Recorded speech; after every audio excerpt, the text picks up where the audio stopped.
Life After Prison. By Silence You. Kabanata 711 hanggang 720. Pagkaraan ng isang araw, sina Gracie, Mick, Larry, at Rachel ay dumating upang makipagkita kay Severin ayon sa kanyang mga tagubilin. Bakit mo kami pinatawag dito ngayon, Supreme Leader? Medyo ngiting tanong ni Gracie sabay kumpirma na walang mga tagalabas sa paligid. Nakasuot siya ng mas mixing leather na palda na may pink and white thin knit sweater na pang-itaas, na nagpakyot sa kanyang ngunit sexy sa parehong oras. Maging ang ngiti niya ay naging mas kaakit-akit. Napatingin sa kanila si Severin at nag-conjure ng 4 na maliliit na bote gamit ang kaway ng palad niya. Pagkatapos ay iniabot niya ang mga bote sa kanila at sinabing, "Narito ang mga pills na pinino ko. Ang bawat isa sa inyo ay makakakuha ng ilang first-grade low-rank pills at 2 first-grade medium-rank na pills. Ang mga pills na ito ay lubhang kapaki-pakinabang para sa mga profound master at magagamit sa iyong pagsasanay. Nakakamangha ka, sir. Hindi ko akalain na malalaman mo ang alchemy. Bakit hindi namin alam ang tungkol dito noon pa?" Ipinahayag ni Mick ang kanyang pagkagulat nang kunin niya ang bote mula kay Severin. Ang kanyang attainment base ay isang level 7 profound master lamang, at ang mga first grade medium rank na table task ay talagang kapaki-pakinabang para sa kanya. Tama, nasa iyo ang aking buong paghanga. Sa narinig ko, walang sino man ang maaaring maging alchemist. At saka, ang mga tabletang ito ay napakahalaga din. Isa ka na ba sa first grade medium rank alchemist? Wala akong iba kundi purihin at igalang ka. Tuwang-tuwa din si Larry. Ngumiti si Severin at saka sinabi sa kanila, "Ito pa rin ang dulo ng iceberg. Ang layunin ko ay sanayin ang mga hallmasters ng lahat ng 12 bulwagan hanggang sa level 9 warrior king man lang, at para magawa ito, kailangan kong magsikap ng husto para makalusot at maging second grade alchemist. Total, second grade pills lang ang may magandang epekto sa mga nakaabot na sa warrior king. Isang level 9 warrior king." Napalunok si Mick nang marinig iyon. Hindi ako nangangahas na isipin ang pagiging level 9 warrior king sa loob ng 1 taon. Dati, iniisip ko kung kaya ko pa bang maging level 1 warrior king sa panahong ito. Sobra na iyon para sa akin. Inilibot ni Rachel ang kanyang mga mata kay Mick at sinabing, "Hindi ka makakapagtakda ng ganoon kababang mga target para sa iyong sarili, Hallmaster Mick. Dahil ang ating Supreme Leader ay nangako na gagawin tayong level 9 Warrior King sa loob ng 1 taon, lubos akong naniniwala na mayroon siyang paraan upang makamit iyon. Sigurado akong alam nating lahat na siya ay hindi isang ordinaryong tao. Oo, hihihi. Aasahan ko ang mga second grade na pills mo noon. Iyan ang tunay na kayamanan sa gitna ng mga kayamanan." Hindi napigilan ni Mick ang pagdila sa kanyang mga labi sa sobrang pananabik. Saglit na nag-isip si Gracie at sinabi kay Severin, "Sir, ang mga tabletang ito ay nangangailangan ng ilang mga materyales, at nabalitaan ko na napakahirap para sa isang alchemist na makakuha ng isang pambihirang tagumpay. Bagamat ang unang dahilan ay pangunahing may kinalaman sa talento, ang pangalawa ay konektado sa katotohanan na ang isang tuloy-tuloy na supply ng mga materyales ay kinakailangan upang patuloy na magsanay. Ang mga materyales na ito ay hindi madaling pagkunan, kaya't gusto kong malaman nila ang anumang mapagkukunan." Agad ding sinabi ni Larry, "Tama. Hindi namin masyadong naiintindihan ang tungkol sa alchemy, ngunit kung makakagawa ka ng listahan, tutulungan ka naming hanapin ang mga ito. Sa aking pagkakaalam, marami pa ring espiritual na halamang gamot sa kagubatan." Nakangiting ngumiti si Severin at sinabing, "Marami pa akong materyales na lahat ay ibinigay sa akin ng aking tiyuhin, kaya hindi na kailangang mag-alala tungkol doon sa ngayon. Sa ngayon, kailangan ko ang iyong tulong upang mahanap ang iba pang 8 bulwagan. Makabubuti kung maaari kong alamin ang antas ng kanilang tagumpay sa lalong madaling panahon." Pagkasabi noon, tumingin si Severin kay Rachel at nagpaliwanag. "Halimbawa, level 4 warrior king na si Rachel, kaya hindi ko na kailangang mag-alala ng husto tungkol sa kanya dahil ang antas ng kanyang pagkamit ay nasa antas na itinuturing na napakataas. Kung ang sino man sa mga hallmaster ay nasa level 7 o level 8, kung gayon ito ay magpapadali sa aking trabaho. Natuwa ang apat nang marinig ang sinabi ni Severin. Mayroon kang Uncle Master. My goodness, ikaw ay halos isang Diyos, at kahit na ang apat na war gods ay tinatawag kang Master. Hindi ba't nangangahulugan iyon na ang iyong Uncle Master ay halos maladyos na pag-iral? Nagulat talaga si Mick, ngumiti si Severin at sinabing. Talagang siya nga.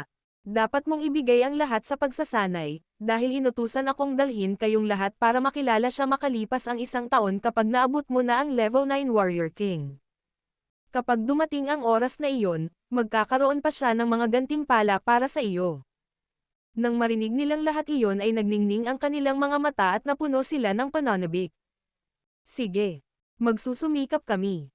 Naikuyom ni Larry ang kanyang mga kamao na may determinadong ekspresyon. Huwag kang mag-alala.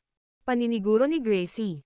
Dapat kang tumuon sa pagpapataas ng iyong kahusayan sa alchemy.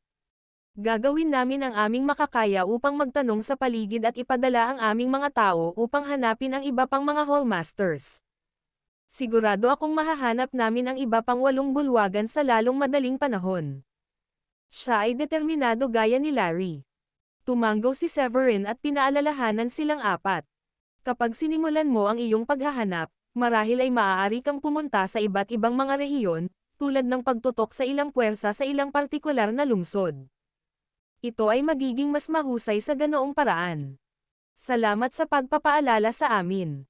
Tumanggo rin si Rachel. Tumingin si Severin sa kanila at sinabing muli.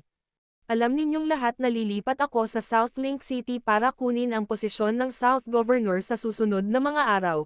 Kaya kung may kailangan kayo, huwag mag-atubiling tawagan ako o bisitahin ako doon. Hihihi. Bibisitahin kita madalas. Ngumiti si Rachel at sinabing. Kung tutusin, ako ang pinakamalapit sa iyo. Medyo nahiya si Severin nang sabihin iyon sa kanya ng isang napakagandang babae, kaya napangiti siya at sinabing. Oo naman. Pwede tayong maghapunan sa hinaharap. Si Gracie ang unang nagka-interes kay Severin kaya medyo nagselos siya nang makita ang pagiging proactive ni Rachel. Inikat niya ang kanyang mga mata at sinabing, well, may plano akong ilipat din ang Echoes Hall sa South Link City. Pinaplano kong ibenta ang karamihan sa aming mga asset sa Brooklyn at itago ang iba. Pagkatapos ay maaari kaming lumipat sa South Link City at doon kami magtatag. Maraming tao ang tumutukoy dito bilang isang lungsod ng tagumpay, at mas maganda din ang espiritual na enerhiya doon. Pagkatapos ay huminto siya bago nahihiyang sinabing. Bukod dito, kung nasa South Link City ako, mas madaling hanapin ka kung may kailangan ako. Agad na kumunot ang noo ni Rachel. Casual lang siyang naglalabas ng ideya kay Severin kanina dahil ang Serpent Hall ay orihinal na nasa South Link City sa simula. Pero sa hindi malamang dahilan, may naramdaman siyang selos mula kay Gracie kanina. Tapos na. Dapat na rin akong lumipat doon. Bagamat kontento na ako sa kung paano umuunlad ang mga bagay-bagay dito, ang mga prospect ay hindi kailanman magiging kasing ganda ng South Link City. Kapag nandoon na ako, sana ay nasa pangangalaga ng iyong 2 babae dahil hindi naman ganoon kataas ang aking naabot. Nakangiting sabi ni Larry. Kung pupunta kayong 3, hindi ko rin hahayaang maiwan ako. Susunod din ako. Sabi ni Mick kay Severin. Hindi alam ni Severin kung ano ang irereact at tumanggo na lamang siya bilang pagsang-ayon. Mabuti, ngunit huwag magdala ng masyadong maraming tao sa iyo, at huwag pumunta doon ng sabay-sabay. Ang mga bagong puwersa doon ay maaaring medyo balisa kung masyadong marami sa inyo ang papasok sa lungsod, at maaari silang magdulot sa atin ng gulo hindi dahil natatakot ako sa gulo, syempre, ngunit hindi ko lang gusto ang abala na kailangang harapin ito. Naiintindihan, naintindihan. Alam naming lahat na mas gusto mong manatiling maging low profile, kung hindi, hindi mo hihilingin sa lahat na ibigay ang kanilang mga telepono kahapon. Humajijek si Gracie habang tinatakpan ang bibig. Natawa lang si Severin nang marinig iyon. Ayokong makilala kahit saan ako magpunta. Gayunpaman, ang espiritual na enerhiya sa Brookborn ay mas manipis, at ang enerhiya sa South Link City ay magiging mas siksik kaysa dito. Nakatakda na ang lahat. Tanghali na nang matapos silang mag-chat, at hiniling ni Severin kay Judith na maghanda ng tanghalian para sa kanila. bago sila paalisan. Para kay Severin, kahit na ang second grade medium rank na mga table task ay hindi gaanong pakinabang sa kanyang pagkamit, kaya walang saysay na panatilihin niya ang mga ito. Sa layuning iyon, ipinamahagi niya ang lahat ng mga table task na na-refine ilang araw na ang nakararaan sa 4 na Hall Masters. Ang kanyang prioridad sa sandaling iyon ay ang patuloy na magsanay ng alchemy upang mapabuti ang kanyang kahusayan. Ang natitira ay kailangang maghintay hanggang sa mapabuti ng 4 na Hall Masters ang kanilang pagkamit. Samantala, ang mga Shanahan ay labis na nasasabik sa malaking hakbang, at abala sila sa pagbebenta ng kanilang mga ari-arian sa nakalipas na 2 araw. Ito ay upang matiyak na mayroon silang sapat na pera sa kanilang mga kamay upang agad silang makapagsimula ng mga bagong negosyo sa sandaling dumating sila sa South Link City. Walang sabi-sabi na pananatilihin ng mga Shanahan ang kanilang mga ari-arian sa ilang partikular na kumikitang mga industriya. Pagkatapos ay maaari silang kumuha ng isang karampatang at pinagkakatiwalaang tao upang maging pangkalahatang tagapamahala at mamahala sa kumpanya, at ang nasabing tao ay kakailanganin lamang na magulat sa punong tanggapan bawat buwan. Nang maglaon sa araw na iyon, nakatuon si Severin sa pagpino sa mga first grade na medium rank na table task para mapahusay ang rate ng tagumpay ng kanyang pagpipino. Sa ika-4 na araw ng umaga pagkatapos ng kasal, sa wakas ay umalis si Severin at ang iba pa patungong South Link City. 3 araw na lang siya mula sa pag-ako sa posisyon ng gobernador, at dumating sila sa lungsod bandang hapon. Si Rachel ay naghihintay sa paliparan mula pa ng madaling araw para salubungin si Severin at ang iba pa. Nang makita ang pagdating nito ay masayang umakyat ito sa kanya kasama si Glenn. Maraming salamat sa iyong tulong, Mr. Severin. Kung ang isang gobernador na tulad mo ay hindi tumulong, ang aking kapatid na babae ay nakatira sa impyerno ngayon. Lumapit si Glenn at agad na nagpasalamat kay Severin nang nakangiti. Gumanti naman ng ngiti si Severin at sinabing, "Ayos lang, walang anuman. Lahat tayo ay mabuting magkaibigan, kung tutuusin. Tsaka, hindi pa naman ako opisyal, kaya hindi mo na ako kailangang tawagin bilang gobernador. Hindi bagay na tawagin akong ganyan. Severin na lang ang tawag sa akin." Ngumiti si Glenn at sinabing, "Ha. Ngunit ito ay halos nakalagay na sa bato. Napaka-humble mong tao, Severin. Severin na lang ang itatawag ko sa'yo. Hindi gaanong formal." Nakita ni Severin na si Glenn ay isang napakagaan na tao na ang antas ng paggamit ay isang napakapangkaraniwan na level 9 Profound Master. Kahit na ang kanyang natamo ay mas mataas kaysa kay Larry at sa gayon ay maituturing na isang powerhouse sa isang lugar tulad ng Brookborn, ang South Link City ay napakalaki para dito upang mabilang sa isang bagay. Higit pa rito, ang espiritual na enerhiya ng South Link City ay higit sa 10 beses na mas malakas kaysa sa Brookborn dahil mayroong isang kagubatan na hindi kalayuan sa lungsod, at mas gugustuhin ng maraming practitioner na manirahan dito dahil sa kasaganaan ng mga espiritual na damo sa kagubatan na iyon. Napakaraming tao ang nakarating sa paggamit ng mandirigmang hari. Bukod pa riyan, ang mga puwersa sa South Link City ay may isang komplikadong ecosystem, at ang ilang mga puwersa ay mas malakas kaysa sa Serpent Hall. Kinuha ni Rachel ang isang mapa at sinabi kay Severin, "Ito ang mapa ng South Link City. Ang mga pamilyang banilogan ko ng pulang panulat ay pawang mga pamilyang nasa first tier, at ang ilan ay napakamakapangyarihan kaya pinakamabuting huwag mo silang guluhin. Magpapakita sila sa iyo ng kagandahang loob kapag natanggap mo na ang iyong posisyon sa South County Mansion, ngunit ito ay pinakamahusay para sa iyong mga nasasakupan na maging mas maingat sa mga pamilyang ito upang maiwasan ang anumang hindi kailangang gulo."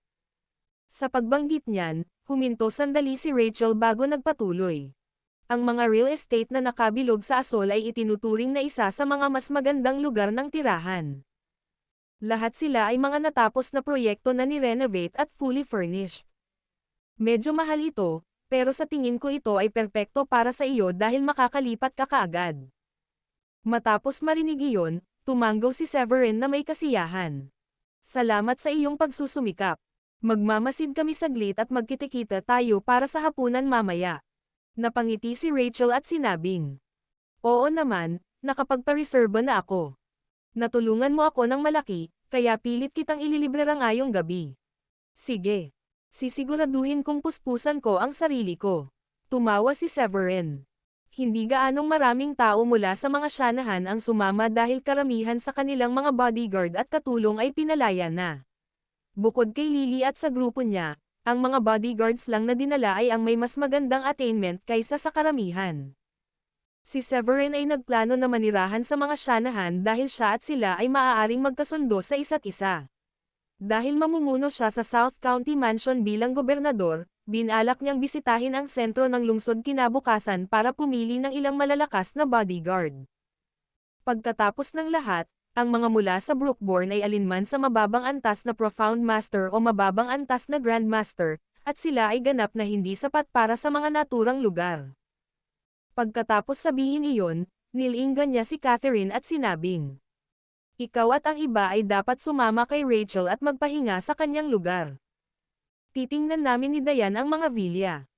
Tatawagan ka namin kapag nakapagdesisyon na kami, at dalhin mo na lang ang mga gamit mo."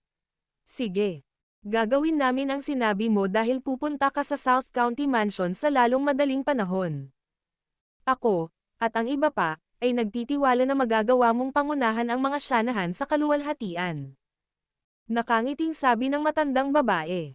Alam na niya na si Severin ang master ng 4 na war god at ipinaubaya sa kanya ang lahat ng pagdedesisyon. Sina Stanley at George, na nakatayo sa tabi niya, ay hindi nalungkot nang marinig nila iyon.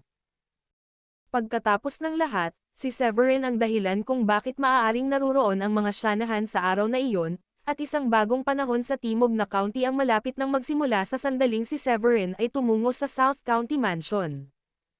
Bagamat ang ilang napakakapangyarihang pamilya ay maaaring hindi magpakita sa kanila ng labis na kagandahang loob, halos tiyak na matatanggap nila ang paggalang ng maraming ordinaryong mayayamang negosyante o ikatlong antas ng mga pamilyang may mataas na uri.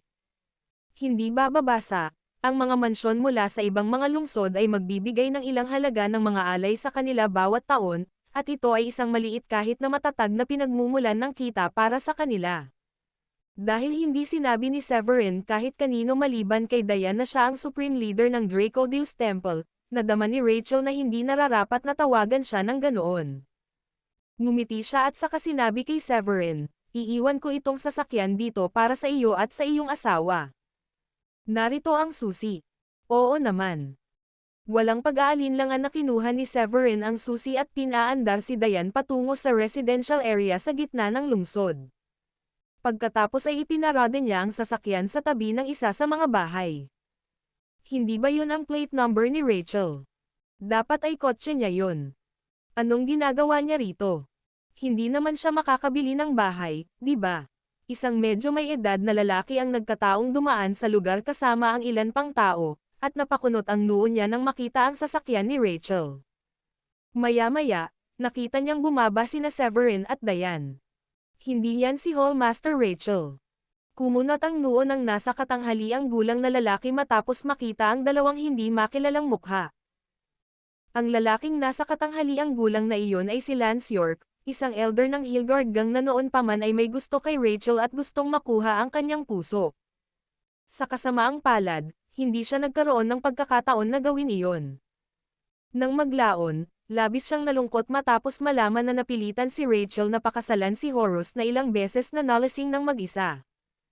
Ang kanyang Hillguard gang ay sapat na malakas upang harapin ang Serpent Hall, ngunit wala siyang magawa matapos malaman ang tungkol sa sapilitang kasal ni Rachel dahil ang kanilang gang ay hindi kailanman maaaring maging katapat para sa South County Mansion.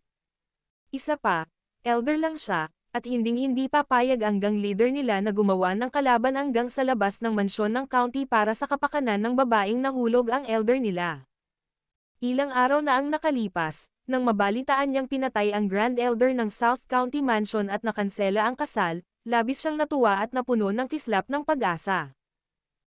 Pagkatapos, nalaman niya na isa pang mas mahalagang balita, ang mga Nili, na kasalukuyang mga pinuno ng South County Mansion, ay pinatay sa Brookborn, at isang bagong tao ang itatalaga upang mamuno sa mansyon ng county. Nakahinga siya ng maluwag nang marinig iyon, at bagamat hindi niya alam kung sino ang maaaring gumawa ng ganoon, lubos pa rin siyang nagpapasalamat sa taong nasa likod ng pagkamatay ni Mason at Horus. Mr. Lance, sa tingin mo ba ay ninakaw ng mga taong ito ang sasakyan ni Hallmaster Rachel? Hindi siya magpapakita sa ganitong uri ng lugar, at hindi rin siya papayag na iba ang magmaneho nito. Ito ang paborito niyang kotse, at siya ang nagmamaneho nito sa lahat ng oras. Sabi ng isang binata kay Lance pagkatapos ng ilang pag-iisip. Naalimpungatan si Lance nang marinig iyon, dahil hindi siya nagkaroon ng pagkakataon na mapalapit kay Rachel kahit na sobrang gusto niya ito. Kung madakip niya ang dalawang magnanakaw ng sasakyan, maaari niyang ibalik ang sasakyan kay Rachel kasama ang dalawang magnanakaw. Kapag ibinalik na niya ito sa kanya, laking pasasalamat niya sa kanya na baka ay treat pa siya nito sa hapunan bilang pagpapakita ng pasasalamat. Habang nasa isip ang ideyang iyon, bahagyang ngumiti si Lance at sinabing, ito ay perpekto. Ang dalawang magnanakaw ng kotse na ito ay dapat na matapang na nakawin ang sasakyan ni Hallmaster Rachel ng ganoon. Bayaran natin sila.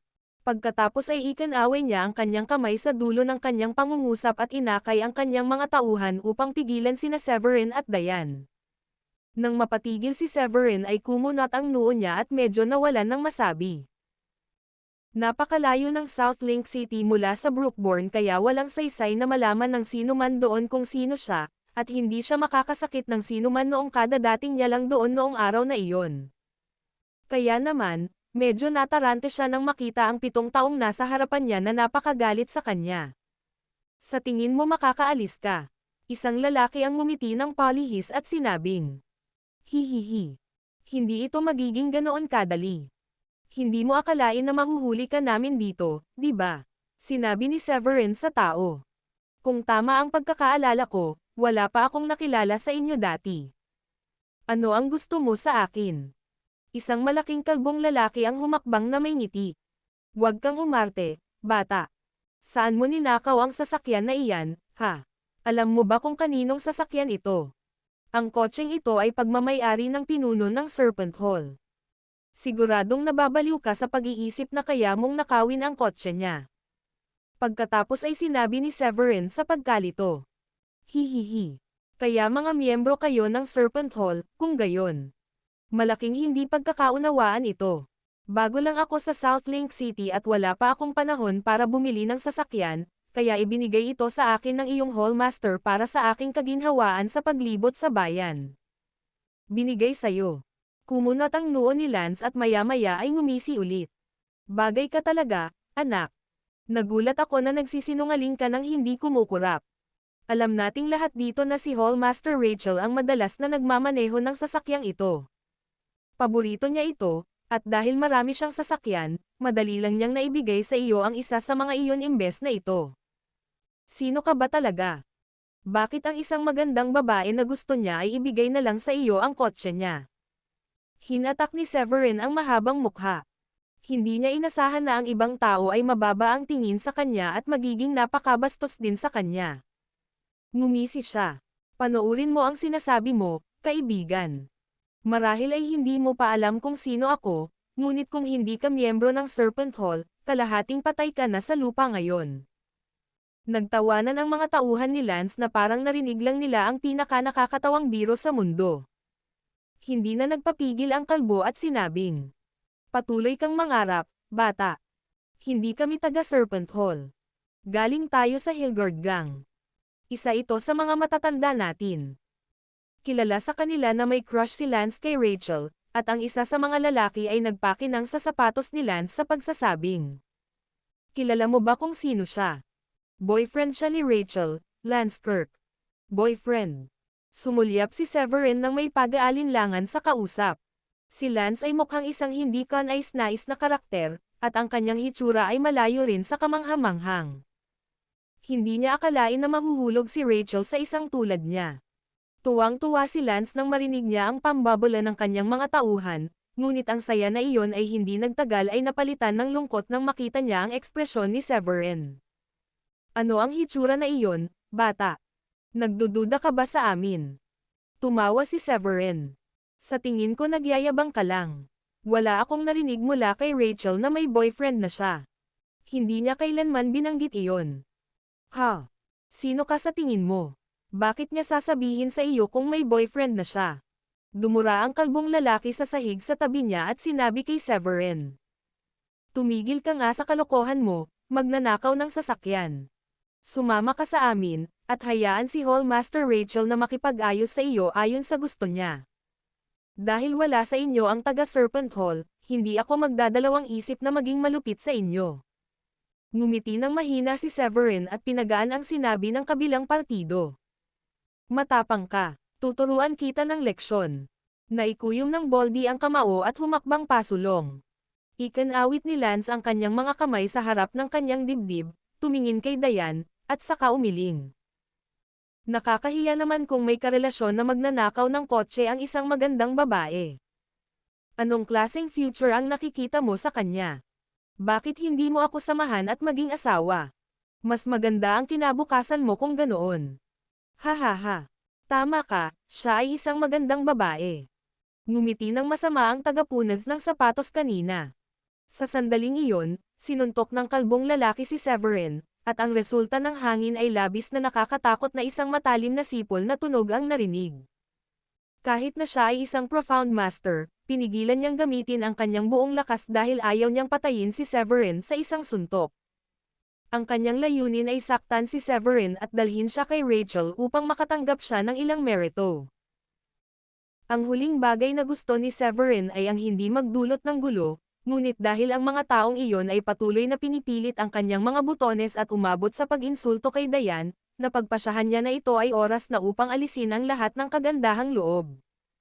Kasunod ng kanyang hugot na buntong hininga, binato niya ng suntok ang lalaki at gumawa ng isang malakas, mapurol na kalabog. Sa sumunod na segundo, ang impact ay nagpatalon sa Baldy sa hangin bago bumagsak ng husto sa lupa. Arg! Napaungol sa sakit ang kalbong lalaki at tinakpan ng kabilang kamay ang nasugatan nitong braso. Namutla ang mukha niya habang sinasabing, napahamak na tayo. Nabali ang buto ko, at ang suntok na ibinato niya sa akin ay halos nasa level 9 Profound Master. Ang pagkakamit ng kalbong lalaki ay umabot sa level 6 Profound Master at sa gayon ay medyo disente. Gayunpaman, wala siyang lakas na makayanan ang casual na suntok ni Severin. Hindi ko akalain na magkakaroon ka ng ganoong kataas na tagumpay. Nararamdaman mo na ito ngayong nasaktan mo ang isa sa mga tauhan ko. Nawala ang ngiti ng kasiyahan sa sarili sa mukha ni Lance, at kapalit nito ay isang malamig na ekspresyon. Wala akong pagpipilian. Hinihiling mo iyon nang tawagin mo akong magnanakaw ng kotse at ininsulto ang asawa ko. Napangiti si Severin at walang malasakit sa mukha. Sa tingin mo ba malakas ka dahil lang sa level 9 Profound Master ka? Hayaan mo akong hawakan siya. Ang isa pang lalaki ay humakbang pasulong at nagpakita ng matinding espiritual na enerhiya habang nakakuyom ang kanyang kamao. Nang magsimulang umilo ang kanyang kamao, ito ay senyales na siya ay isang malakas na individual na ang tagumpay ay umabot sa antas ng isang warrior king. Ang kumpiyansa ng lalaki ay nagdulot ng isang tuyong ngiti mula kay Severin nang sumenyas ito sa kanila. Salita ng payo. Lumapit sa akin ng sabay-sabay. Ito ay magliligtas sa ating lahat mula sa gulo. Hindi. Ihahatid ko siya. Humakbang si Lance at pinandilatan si Severin. Malaki na ang naabot niya. Mataas na pagkamit ng level 2 Warrior King, nakakaunti sa South Link City ang nakamit. Bilang karagdagan, naniniwala siya na walang punto para sa kanyang leader ng gang na lumabas kung kahit si Lance mismo ay walang kalaban-laban para kay Severin. Kung tutuusin, ang kanilang gang leader ay isang level 3 Warrior King na ang base ng attainment ay isang level na mas mababa kaysa kay Rachel ng Serpent Hall. Iyon din ang dahilan kung bakit ang Hillguard gang ay bahagyang mas mahina kaysa sa Serpent Hall sa karamihan ng mga aspeto. Ikinuyom ni Lance ang kanyang kamao, na nagdulot ng matinding espiritual na enerhiya na nagpahayag sa kanya bilang isang level 2 Warrior King. Pagsisisihan mo ang pagpapatong ng kamay sa aking mga tao. Si Lance ay isang walang awa na tao na mas piniling huwag sayangin ang kanyang hininga. Diretso niyang sinuntok si Severin sa isang kisap mata at walang tigil na sinuntok si Severin sa dibdib. Sino ka sa tingin mo? Isang malamig na buntong hininga si Severin, kinuyam ang kanyang kamao, at binalot ito ng kaunting espiritual na enerhiya bago sinuntok ang kanyang kalaban. Isang malakas at mapurol na putok ang narinig, at si Lance ay napaatras pagkalipas ng ilang segundo. Matapos bumagsak ng malakas sa lupa, natikman niya ang isang metal na tamis sa base ng kanyang dila at nagluwa ng isang subo ng dugo. Elder. Nakakatakot ang mga ekspresyon ng ibang lalaki habang tumatakbo sila at tinulungang tumayo si Lance. Kalokohan. Ang kanyang attainment ay nasa level ng aming gang leader. Naiiling ni Lance ang kanyang manhid na kamao na may pangit na ekspresyon, dahil hindi niya inaasahan na ang binata sa kanyang harapan ay may ganoong kataas na antas ng pagkamit. Gayunpaman, naguguluhan pa rin si Lance dahil ang isang taong may ganoong mataas na kakayahan ay hindi maaaring magkukulang ng paraan upang makabili ng kotse na nagkakahalaga ng halos $300,000. Sa madaling salita, malamang na ibinigay ni Rachel sa lalaki ang kanyang kotse. At muli, nagtaka si Lance kung bakit ibibigay ni Rachel sa lalaking iyon ang kanyang paboritong kotse kaysa sa marami pang iba sa kanyang mga koleksyon. Na-curious siya kung sino ang lalaking iyon kay Rachel. Biglang naisip ang level 1 Warrior King at hindi niya napigil ang sabihin kay Lance. Sir, ang batang ito ay may napakataas na kakayahan, at isa rin siyang makapangyarihang Warrior King. Hindi na niya kailangang magnakaw ng sasakyan, tama ba? Talaga bang ibinigay ito sa kanya ni Rachel? Tumingin si Lance kay Severin, humakbang paarap, at nagtanong. Ano ang relasyon mo ni Rachel? Bakit niya ibibigay sa iyo ang paborito niyang kotse? Malapit ka ba sa kanya? Bakit hindi pa kita nakilala noon? Hindi mapakali si Severin na aliwin ang mga tanong ni Lance at matipid na sumagot. Ngayon naniniwala ka na ba na hindi ako magnanakaw ng sasakyan? Wala akong obligasyon na sagutin ang mga tanong mo. Lalabanan mo pa ba ako? Marahas na kumunat ang sulok ng bibig ni Lance ng ilang beses. Hindi pa siya nakaramdam ng sobrang kahihiyan bilang elder ng Hillguard Gang, ngunit maaari lamang niyang igiit ang kanyang mga ngipin at akayin ang kanyang mga tauhan palayo sa pamamagitan ng isang kaway ng kanyang kamay. Ngumiti ng mapait si Severin at saka inakay si Diane sa sales department. Pagdating niya sa pasukan, lumapit sa kanya ang isang magalang na tindero at nakangiting nagsabi. Kumusta? Ang ganda niyong mag-asawa. Interesado ka na tingnan ang isa sa aming mga unit. Ang lugar na ito ay matatagpuan sa pinakasentro ng South Link City, at kamakailan ay nagpapatakbo kami ng isang kaganapan upang mag-alok ng malalaking diskwento sa presyo. Ganun ba? Hihihi. Ayos lang ba kung tumingin-tingin kami sa paligid? Nakangiting sabi ni Severin. Pagdating nila sa mga modelo ng unit, nagsimulang magpaliwanag ng kaunti ang isang tindera tungkol sa kanilang mga unit kina Severin at Diane. Bagamat medyo mahal ang mga presyo ng bahay doon at ang isang medium-sized na villa ay nagkakahalaga ng higit sa $3 milyong, may ilang iba pang potensyal na customer sa lugar noong araw na iyon.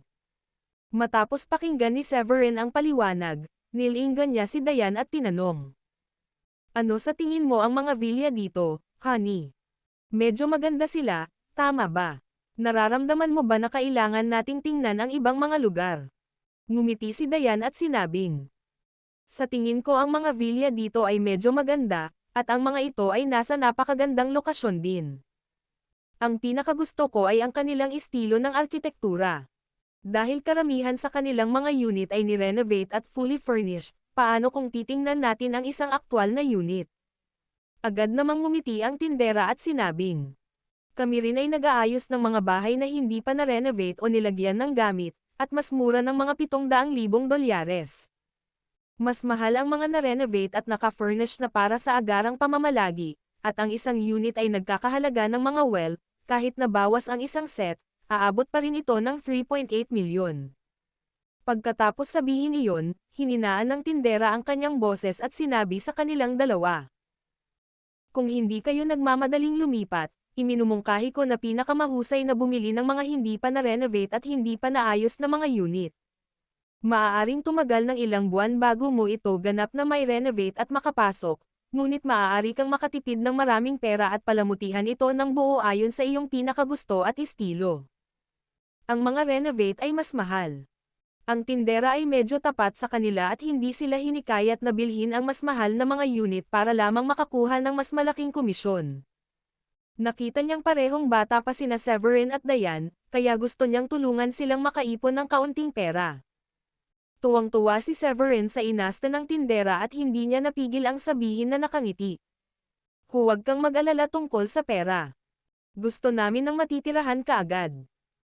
Sa hindi inaasahang pagkakataon, narinig ang kanyang sinabi ng dalawang mayayamang babae na nakatingin sa ibang unit models sa di kalayuan. Napatingin naman ang isa sa mayamang babae kay Dayan at agad na tumawa. May mga bata na gustong yumaman at magpanggap na parang marami silang pera kahit wala sila. Bumibili sila ng mga luma dahil hindi nila kayang bayaran mga bago, at ang lakas pa nilang sabihin na hindi sila kapos sa pera. Ang isa pang mayamang babae sa tabi niya ay ngumiti at sinabing, "Eksakto. Mahilig silang magpakitang gilas. Ngunit kahit na bumili sila ng mga luma para ipakita, dapat nilang subukang iwasang makuha ang mga iyon na halatang luma." Umasim ang mukha ni Severin. Tiningnan niya ng masama ang dalawang babae at sinabing, "Hoy, mga matandang babae. Anong kalokohan ang dinadaldal mo dyan? Para kang uwak na nangangatog pagkatapos itong mag-almusal sa landfill." Ang dalawang mayayamang babae ay parehong nasa edad 40, ngunit sila ay sapat na mayaman upang kayang bayaran ang madalas na pagpapaganda. Napangalagaan nilang mabuti ang kanilang balat, at sino mang makakita sa kanila sa unang tingin. Iisipin na nasa 30s na sila, dahil kahit ang mga damit na suot nila ay mas nakasandal sa mas sexy at nakakaakit na uri ng fashion. Pero parang isang mahigpit na sampal sa mukha ang sinabi ni Severin. Ang isa sa mga babaeng nakasuot ng pulang damit ay agad na lumapit at pinandilatan si Severin, na nagsasabing, "Ano ang ginagawa mo? Sino ang tinatawag mong matandang babae?" Lumapit ang ibang babae, na nakasuot ng puting damit, at galit na sinabi. "Tinawag pa niya tayong uwak." Ngumiti si Severin at sinabing, "Hindi ako nagkakamali. Mga uwak kayong dalawa.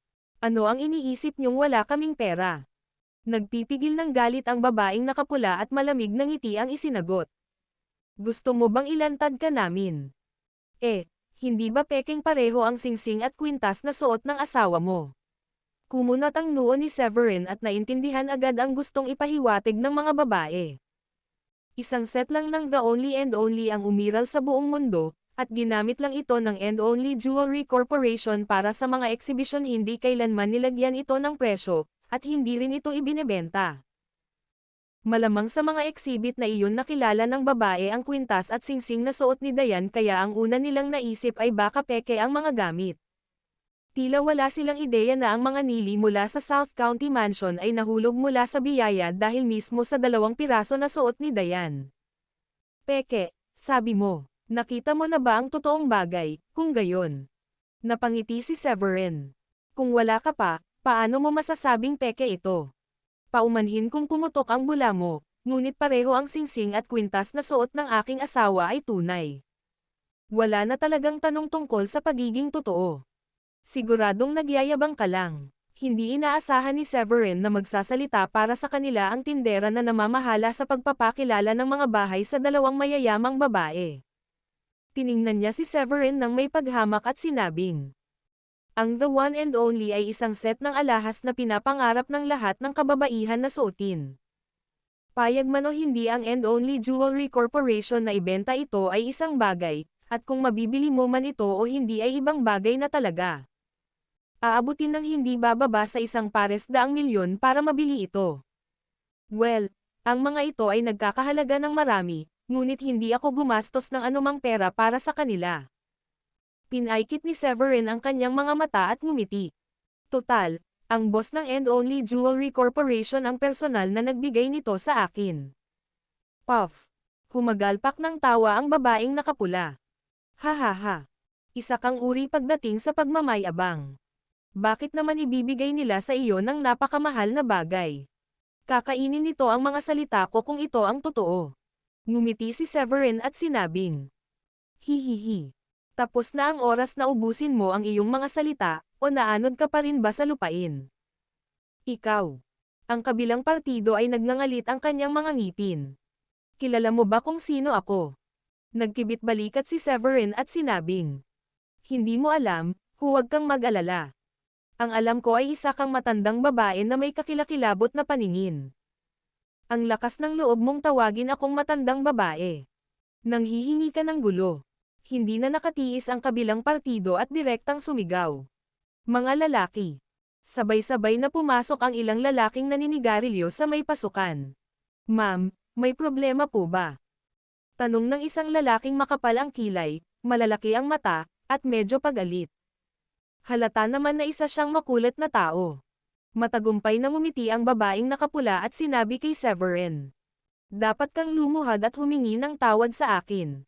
Ang pangalan ko ay Surina Liman, at ako ang may bahay ng mayor ng Namvale Mansion. May ideya ka ba kung sino ang iyong kinakaharap ngayon? Napakunot ang noo ni Severin nang marinig iyon at sinabing, hihihi. Ang may bahay ng Namvale Mansion. Sounds like a formidable person to deal with, pero hindi ba medyo malayo si Namvale dito? Anong ginagawa mo dito? Napangiti ng matamis si Surina. Kaya, anong nararamdaman mo ngayon? Natatakot ka na ba? Huminto siya sandali bago nagpatuloy. Kung oo, dapat kang lumuhad at humingi ng tawad sa akin ngayon din. Nako, at huwag mong kalimutang aminin na peke ang kwintas at singsing na suot ng iyong asawa. Baka makuha mo lang ang kapatawaran ko sa ganoong paraan. At saka, kahit na ako na ngayon ang may bahay ng Namvale Mansion, maaari rin akong maging mistress ng South County Mansion sa loob ng 3 araw. Marahas na umawang ang bibig ni Severin nang sabihin niya iyon. Wala siyang interes na kunin ang isang matandang babae para maging jowa niya, lalo na noong tinanggihan niya ang mga utos ng isang magandang dalagang tulad ni Sheila. Ito ay naging maliit na kahulugan. Sa tabi niya, tinakpan ni Dayan ang bibig niya at hindi napigil ang tumawa. Natuwa siya nang makitang hindi napapansin ni Surina ang katotohanan na pupunta si Severin sa South County Mansion sa loob ng 3 araw. Habang patuloy na tumatawa si Dayan, pinandilatan siya ni Surina at sinabing, ang pag-unlad ng Namvale ay tumataas kamakailan, at maaari itong ituring na isa sa nangungunang 10 sa mga daang o higit pang lungsod sa South County. Inimbitahan kami ng isa sa mga war god, si Callum, na dumalo sa seremonya ng pagtatalaga ng South County Mansion. Alam mo ba kung bakit? Ganyan ba kalakas ang asawa mo? Sinadya ni Severin ang pagtataka habang nakaawang ang bibig ni Surina nang makita ang reaksyon ni Severin at bahagyang tumagilid ang kanyang ulo na may tagumpay na ngiti. Umuusbong ang negosyo sa Namvale, at hindi rin masama ang relasyon ng asawa ko at ni Mr. Callum, maswerte rin akong nakasama siyang kumain sa iisang mesa. Matagumpay na ngumiti sa tabi niya ang kanyang kapatid na si Suga at sinabing, anong problema? Nagseselos ka ba? Hihihi. Ang mga war god ay hindi nakikipagkita sa mga random na taong katulad mo, at ang aking kapatid na babae ay nagkaroon ng pribilehiyong maghapunan kasama niya. Ang mga mahihirap na tulad mo na nagsusuot ng peke ay hindi kailanman mangarap na maranasan iyon sa buong buhay nila. Ang tindera na namamahala sa pagbebenta ng mga vilya sa 2 babaeng ito ay agad na sinabi sa kanyang kasamahan na humahawak kina Severin at Dayan. Huwag mo nang sayangin ang oras mo sa mag-asawang ito, Kelly. Hindi sila seryoso sa pagbili. Ano sa tingin mo ay kayang-kaya nila ang isang vilya na nagkakahalaga ng 3 milyon kung ang kwintas at singsing na suot ng babaeng ito ay parehong peke? Pagkatapos ay bumaling siya kay Severin at sinabing, maaari kang magyabang kung gusto mo, ngunit dapat ay matuto kang pumili ng mga pekeng produkto mula sa ilan sa mga mas sikat na brand. Sa ganoong paraan, kakailanganin ng isang matalinong mata upang mapansin na talagang mura ang suot mo. Ang paggamit ng pekeng isang bagay na kakaiba ay napakadali para sa mga tao na sabihin na ito ay peke. Humakbang si Severin at hinampas ang likod ng kamay ng babae. Ikaw na ba ang magsalita?